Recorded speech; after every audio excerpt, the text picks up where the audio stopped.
कोई अपनों की मौत पर वहां बैठा रोता रहा, कोई अपनों की तलाश में इधर उधर भटकता रहा। जिस पवित्र संगम तट पर लोग अपने बचे हुए जीवन के लिए अच्छे की कामना करने के लिए आए थे, वहां जब भगदड़ मची तो हालात कुछ ऐसे ही थे। जिनके अपने कुंभ गए हुए हैं, सुबह जब उनकी आंख खुली तो पता लगा कि महाकुंभ में आधी रात के बाद भगदड़ मच गई है। 10 से ज्यादा लोगों की मौत की खबर है। आखिर प्रयागराज में हुआ क्या था आधी रात को? ताजा हालात कैसे हैं? वहां मौजूद लोगों ने उस डरावने मंजर के बारे में क्या बताया, बताते हैं सब कुछ आपको इस वीडियो में। नमस्कार, मेरा नाम है मेघना सचदेवा और आप मुझे देख रहे हैं लोकमत। 14 लोगों की मौत के बाद भी बुधवार सुबह भीड़ संगम की ओर जाने से नहीं कतरा रही। हर किसी को सालों बाद आए इस महाकुंभ में आस्था की डुबकी लगानी है। लेकिन सोचिए जरा, यहाँ सबसे पहले डुबकी लगाने की होड़ में ही बैरिकेडिंग तोड़ दी गई। लोग जब रात 1 से 2 बजे के करीब भागे तो भगदड़ में दबे कितनों की चीख पुकार भी नहीं सुनाई दी होगी। इस भगदड़ के बाद की तस्वीरों में कोई हाथ जोड़ बैठा नजर आया, कोई कसकर अपनों का हाथ पकड़े और कोई बेजान भी नजर आया। दरअसल रात 2 बजे संगम तट पर श्रद्धालुओं की भारी भीड़ उमड़ी थी। इस दौरान बैरिकेडिंग का एक हिस्सा गिर गया और भगदड़ मच गई। देखते ही देखते हालात बेकाबू हो गए और लोग इधर उधर भागने लगे। कई श्रद्धालुओं का सामान गिर गया, जिससे अव्यवस्था और फैल गई। इस घटना के प्रत्यक्षदर्शियों ने मीडिया को बताया है कि हम आराम से जा रहे थे, तभी अचानक भीड़ आ गई, धक्का मुक्की हुई। हमने बचने की पूरी कोशिश की, लेकिन कहीं जगह ही नहीं थी कि जा पाए। सब इधर उधर हो गए। कई लोग घायल हैं। स्थिति ऐसी है कि मालूम ही नहीं था कि हो क्या रहा है। कुछ रिपोर्ट्स के मुताबिक वैसे तो महाकुंभ में स्नान के लिए 45 घाट बनाए गए हैं, लेकिन लोग मुख्य संगम पर ही स्नान करने की जिद करने लगे। इससे भीड़ एक दूसरे को धक्का देते हुए आगे बढ़ने लगी और भीड़ को नियंत्रित करने के लिए वहां पर बैरिकेडिंग जो लगाई गई थी वो भी टूटने लगे। देखते ही देखते कुछ महिलाओं का दम घुटने लगा और वो नीचे गिरने लगी, जिससे भगदड़ और ज्यादा बढ़ गई। चीख पुकार मचने लगी। वो मंजर बहुत ही डरावना था, जैसा कि लोगों ने मीडिया को बताया है। भगदड़ की जानकारी मिलते ही पुलिस, पैरामिलिट्री फोर्स और फायर ब्रिगेड की तमाम गाड़ियां मौके पर पहुंच गई। वहां पर संगम क्षेत्र में पहले से ही फायर सर्विस का ऑल टेरेन व्हीकल मौजूद था। उसी की मदद से कई घायलों को निकाल दिया गया। सीएफओ भरतेंदु जोशी ने मीडिया को बताया कि घटना के वक्त ये वाहन मौके पर ही था, जिससे राहत कार्य तेजी के साथ शुरू किया गया। एक बच्ची को इसी गाड़ी की मदद से एम्बुलेंस तक पहुंचाया गया था। इस घटना के बाद लोग अपनों की तलाश कर रहे हैं। अस्पताल के बाहर एक बुजुर्ग महिला मौजूद थी। मीडिया ने उनसे सवाल किया तो पहले तो अपनी चोट के बारे में बताने से वो कतराती रही। फिर बाद में बताया कि हाँ, पैर में चोट लगी है, फ्रैक्चर हो गया है। बुजुर्ग महिला के परिवार वालों ने बताया कि भीड़ ज्यादा हो गई थी।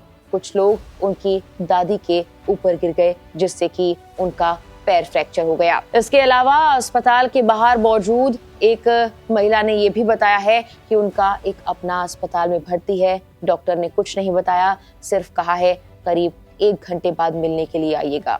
भगदड़ के बाद कुछ लोगों ने महाकुंभ में अव्यवस्थाओं के बारे में बताया और बताया कि कैसे उनके अपने खो गए हैं, जिनके बारे में उन्हें कोई जानकारी नहीं। स्नान करने आए त्रिभुवन कहते हैं संगम में यातायात की व्यवस्था बिल्कुल नहीं थी। उनके साथ आए 8 से 9 लोगों में 5 लोग लापता हैं, वो उन्हें खोज रहे हैं।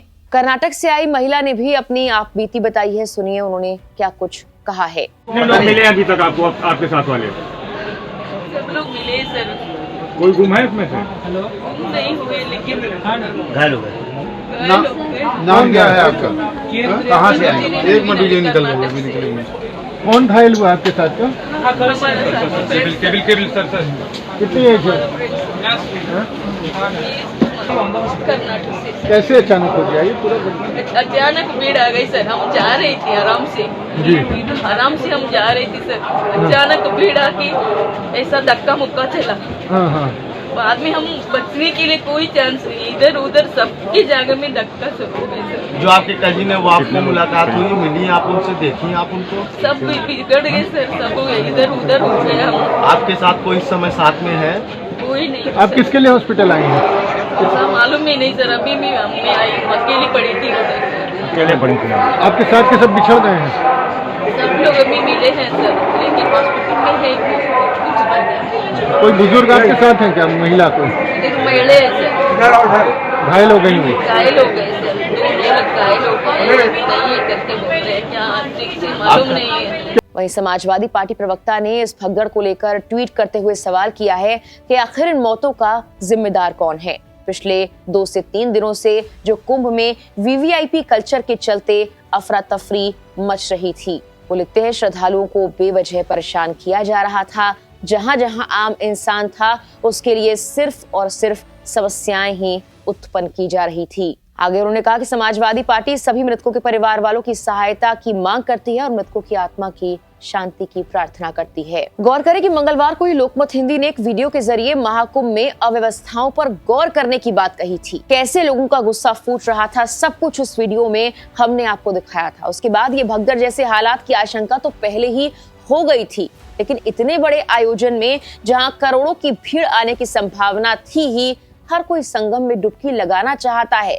तो कहां चूक हुई कि मौनी अमावस्या के स्नान से पहले 10 से ज्यादा लोगों की मौतें हो गई और ये शुरुआती आंकड़ा ही बढ़ भी सकता है। कई सौ लोग घायल भी हैं। बता दें कि मौनी अमावस्या पर संगम पर स्नान करने के लिए श्रद्धालुओं का सैलाब उमड़ा था। पुलिस और प्रशासन ने तैयारी कर रखी थी दावे के मुताबिक, लेकिन भीड़ को नियंत्रित करने के लिए बैरिकेडिंग जो लगाई थी वो टूट गई। पुलिस के मुताबिक ज्यादा भीड़ हुई, इसकी वजह से हालात और बिगड़ गए। सिविल डिफेंस और पैरामिलिट्री फोर्सेस के जवानों ने हालात को संभालने की कोशिश की, बैरिकेडिंग पकड़कर भीड़ को नियंत्रित करने की भी कोशिश की, लेकिन लोग इतने ज्यादा थे कि हालात नहीं संभल पाए। फिलहाल भले ही फिर से हालात को सामान्य कर दिया गया, सुबह स्नान शुरू हो गया, लेकिन महाकुंभ भगदड़ के बाद सीएम योगी ने श्रद्धालुओं से अपील की है कि संगम नोस पर जाने का प्रयास ना करें, जहां है वहीं स्नान कर ले। फिलहाल के लिए इस वीडियो में इतना ही।